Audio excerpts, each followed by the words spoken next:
What's going on, my people? Welcome to Total Payout Podcast. This is your host, Trouble, and today's date is March 10th, 2026. And gonna start this episode off today with kind of going over previewing yesterday's picks. We went 1-1. We had Denver plus 7.5, and then we had the Knicks money line.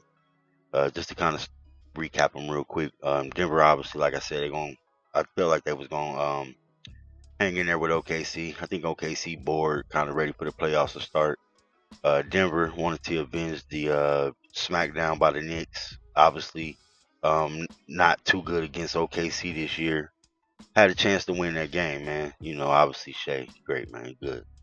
The Knicks, I guess the road woes showed up for them. Clippers, 6 games in 9 days. I mean, you got a team that's looking dog tired, and you just don't show up. I mean, the Knicks are soft on the road. I'm just gonna keep it 100. Went into LA and played basketball in their sandals. They ain't show up with their gym shoes. That's how I look at it. They ain't. You let the Lakers and the Clippers smack you down. So, and not to say they was supposed to beat them, but dang, show some pride. You went in Denver and beat Denver by 39, and then went into LA and then played basketball in their sandals. They was on the beach all weekend, man. They was celebrating that Denver beatdown. That's how I look at it. Got 4 plays today. I'm gonna try to muck it up today. Try to get them a little bit. Um, we got 4 players. Like I said, we got Atlanta. We got the Atlanta game, which is gonna be Atlanta versus Dallas. So we're gonna take a look at that one. And then we got Boston versus San Antonio. Great game, great game. And then we got Charlotte and Portland, and then Minnesota and the Lakers. So we're gonna take a look at all those games and try to see, what we come up with. See if we can get the books today, man. So we're gonna start with the Dallas and Atlanta game. Kind of handicap that one real quick. This is their first game of the season. Head to head, Dallas is 7-3 straight up last 10. Dallas 6-4 against the spread last 10, and the over is 6-4 last 10. Looking at Dallas profile, Dallas is 6-0 to the under last 6, 4-1 to the under last 5 versus the East, 12-19 to the under away, 27-37 last under, 27-37 under overall, and then they're 4-8 under away versus the East as well. Now Atlanta's profile, 6-3 to the under last 9, 4-1 under last 5 versus Southwest, which is the division that Dallas is a part of. Atlanta is 13-18 to the under at home, 32-32 over under overall, and then they're 2-9 to the under their home games versus the West as well. So they're a big under team. My line, I got this game at Atlanta -7 at 232. Line is, I think it's 239. Obviously, I like the under in this game. Just based off the trends, based off where Atlanta is at home, based off how Dallas plays on the road. I just feel like, it's gonna be an under game. Might start off kind of nervously, but we done took Atlanta unders before where they score 70 points in the first quarter and still go under that number. I think it was the exact same number that they're at right now, which is like 238, 239, and they hit like a 235, and they had like a 70 in the first quarter, like 120, almost like 126 in the first half, 125, and still went under. So we're gonna ride that under in there and think it's inflated. If we go over, we're gonna take it on the chin. But my numbers tell me under 7 points. I'm taking it under. Now, just to get to the next game, we're gonna handicap this Boston versus San Antonio game. Now, this the game of the night for me. This is second meeting. Obviously, the first meeting had no JT in it. It was the January 10th game. Home game for Boston. San Antonio was a favorite in that game by 1 point. They won 100-95 and went way under the total of 231 in the hook. Now, just looking at this, Boston, this is their second dog roll versus San Antonio in their last 10. And the first one was the last game with San Antonio -1. So you want to keep that in mind. Now, head to head, Boston is 7-3 straight up last 10. San Antonio is 6-4 against the spread last 10. And the under is 3-7 last 10. Now, just to take a quick look at Boston's profile, they're 5-1 against the spread last 6. 5-1 against straight up last 6. And then they're 5-11 against the spread last 16. Versus San Antonio. Like I said, they don't do too good against San Antonio, but that's more in the favorite role. So today, Boston's getting points, so you want to keep that in mind. Boston is 6-1 straight up last 6 versus San Antonio on the money line, but they're 1-4 against the spread last 5 in San Antonio. So And the last 5 games of San Antonio not too good, but more than likely a favorite. Boston is 13-1 straight up last 14 in March. So come March Madness, Boston turns up. We know April is playoff time, so like I said, other game, I'm bullish on Boston for the rest of the season. Boston is 22-11 straight up away from home. San Antonio is 24-6 straight up at home. Boston 22-11 against the spread away from home, and San Antonio is 18-12 against the spread at home. Now, like I say, my line got this as a pick, man. Um, I think Boston about to turn up. I think Boston looking at their season like they about to they about to turn up. They about to get it. They about to get it together. They got their player. They got Jason Tatum back earlier than probably anybody ever expected. As far as ACL tears, you got a lot of players who had ACL tears last year, and they all out for the season. They announced it months ago, and Jason Tatum back in March. So I'm bullish on Boston. I think their mentality changed. I think everything switched for them. I think they know that they got a chance to make a big deep run. They look at the East. The teams in the East, they're decent, but they're not. They haven't been there. Now to get to the next game, we got Charlotte versus Portland. It's gonna be a good game, but it's not better than other games. But it's gonna be a decent, nice game. It's the second meeting. February 28th was the first meeting, so about a week and a couple days ago, almost 2 weeks ago. It was a home game for Charlotte. Charlotte -7 came in 109.93, went under 229.5. Now head to head, Portland is 6-4 straight up last 10. Portland 6-4 against the spread last 10, and the under is 3-7 last 10. Now just to take a quick look at Charlotte's profile. Charlotte is 9-2 against the spread last 11. 15-5 straight up last 20. 2-6 against the spread last 8 versus Portland though, and they're 4-13 straight up last 17 versus Portland. So they struggle against this team, and obviously they beat them already. But overall profile, Portland, they has Charlotte number in the past. Now Charlotte is 10-1 straight up last 11 away from home, so they've been balling. We obviously know they're the best spread team in the NBA away from home. 10-11 straight up, they're doing wonders right now. But they're 1-16 last 17 straight up in Portland. Not good at all. Now Portland is 1-4 against the spread last 5, 16-1 against the spread last 17 versus Charlotte. Just kind of went over that one. They're 3-7 straight up last 10 versus the East, and then they're 1-7 last 8 in March. So Portland profile is not great. I kind of went over Charlotte's Pacific Division. West Coast profile is horrible. Obviously, it's the past, last year, kind of earlier this year, but you kind of want to keep that in mind, man, when you're looking at these games. Now, overall, Portland 18-16 straight up away.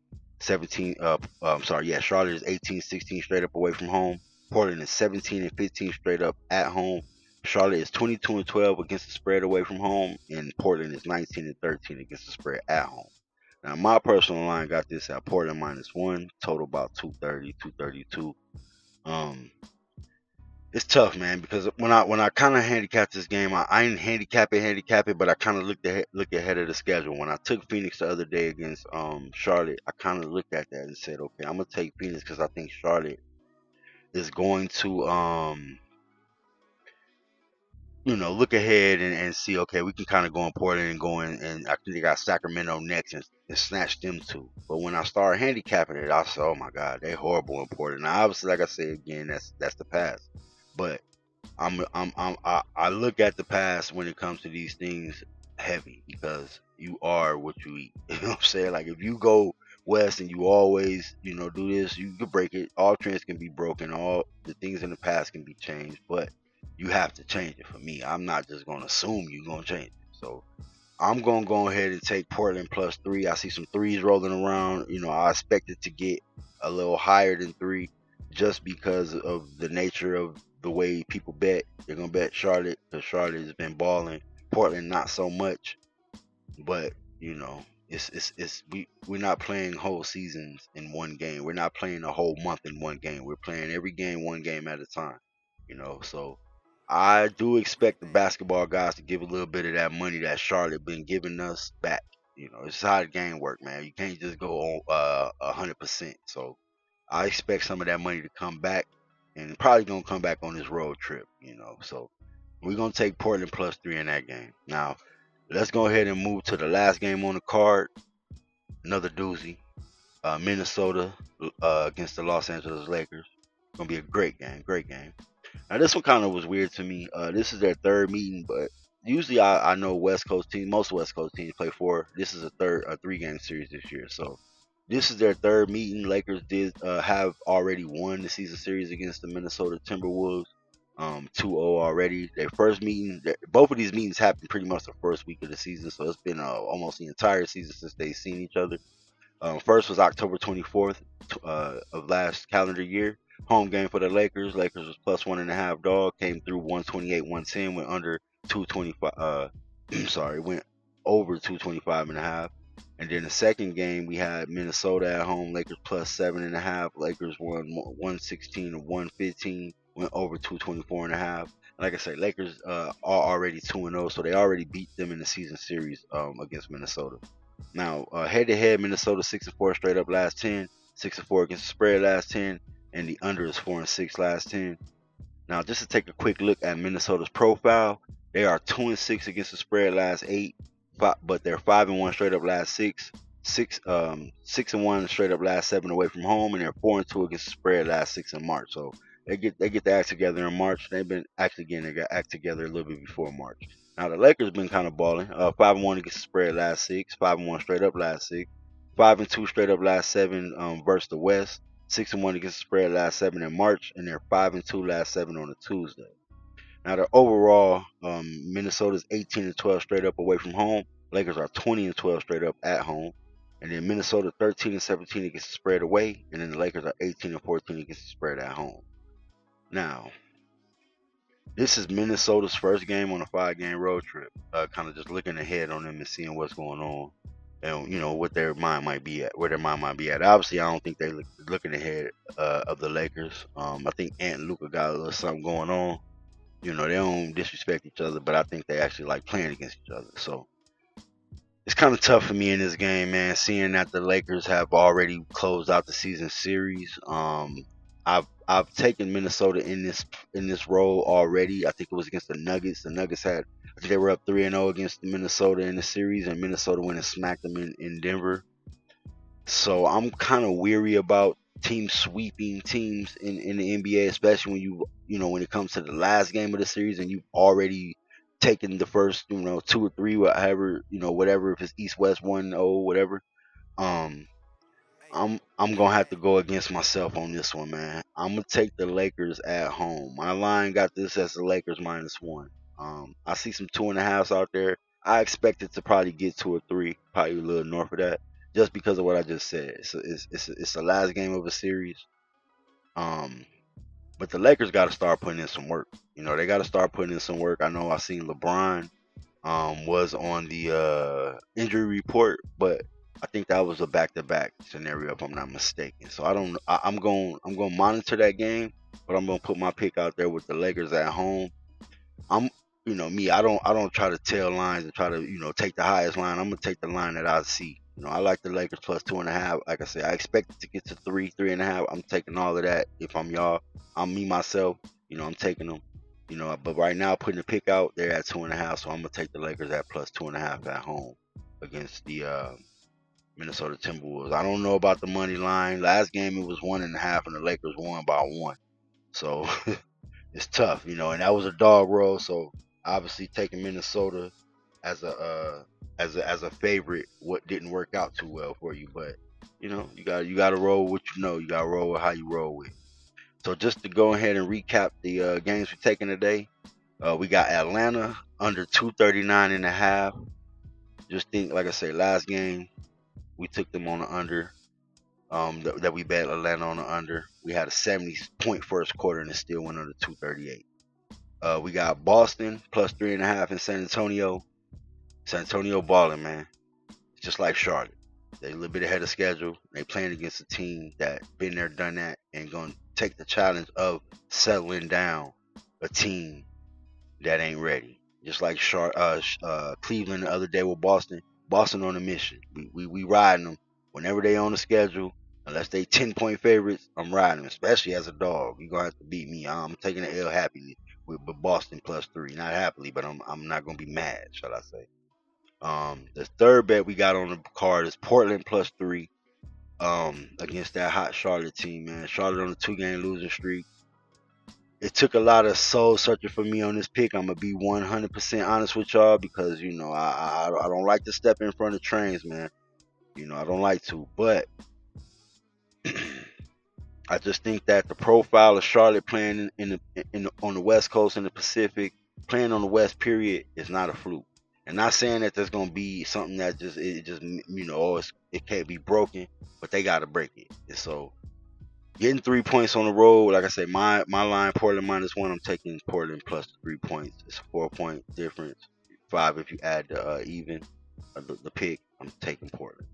Last game on the card, we got the Lakers at home against the Minnesota Timberwolves. Got to roll at home with the Lakers, man. The Timberwolves profile on the road against the spread is not good, and they're giving up 3. Lakers at home against the spread, they're doing their thing. We're gonna monitor LeBron. I mean, I don't think it really matters at this point. LeBron be balling, but I don't think it matters. I think it's a Luka Ant game. Obviously, you need a couple pieces here and there to step up. If LeBron show up, we balling. But we got those 4 today. We're gonna go ahead and try to sweep them. So pretty much that's it. I want to thank you guys for tuning in to Total Payout Podcast. It's your host Trouble. Today's date, March 10th, 2026. Go ahead and give me a like, comment, and subscribe at the end of this channel. You guys have a great, great, great, blessed day. Thank you.